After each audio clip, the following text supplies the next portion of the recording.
તો વાત કરીએ રાજકોટની, તો રાજકોટમાં ગેરકાયદે પ્રવૃત્તિઓ રોકવા જસદણ પોલીસ એક્શન મોડમાં આવી છે। જસદણ વિછિયા તાલુકામાં ચેકિંગ હાથ ધરવામાં આવ્યું હતું, ત્યારે 32 જેટલા અસામાજિક તત્વોની યાદી તૈયાર કરવામાં આવી, જ્યાં પોલીસ દ્વારા પીજીવીસીએલ ટીમને સાથે રાખી ચેકિંગ હાથ ધરવામાં આવ્યું હતું। ત્યારે ગેરકાયદેસર વીજ જોડાણ કાપી 19,000 દંડ પણ ફટકારવામાં આવ્યો। ત્યારે ભડલી, સોમલપર, ગઢાળા સહિત 9 લોકોના ઘરે દરોડા પાડવામાં આવ્યા હતા। 2,21,000નો દંડ ફટકારવામાં આવ્યો હતો।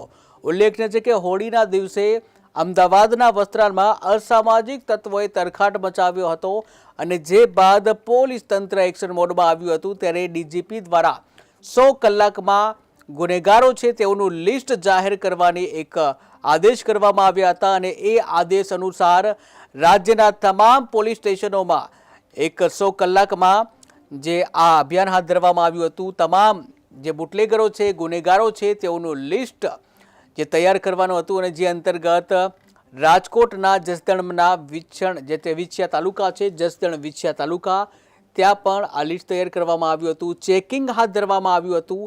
ગુનેગારો છે તેઓ ગેરકાયદેસર કોઈ પ્રવૃત્તિ કરે છે કે કેમ, ગેરકાયદેસર સંપત્તિ કે પછી વીજ જોડાણ તેઓનું છે કે કેમ, તે અંગે ચેકિંગ કરવામાં આવ્યું હતું, જ્યાં 32 જેટલા અસામાજિક તત્વોની યાદી તૈયાર કરવામાં આવી હતી। ત્યારે પોલીસ દ્વારા પીજીવીસીએલ ટીમને સાથે રાખી આ ચેકિંગ કરવામાં આવ્યું હતું, જ્યાં ગેરકાયદેસર વીજ જોડાણ કાપી 19,000નો દંડ પણ ફટકારવામાં આવ્યો હતો।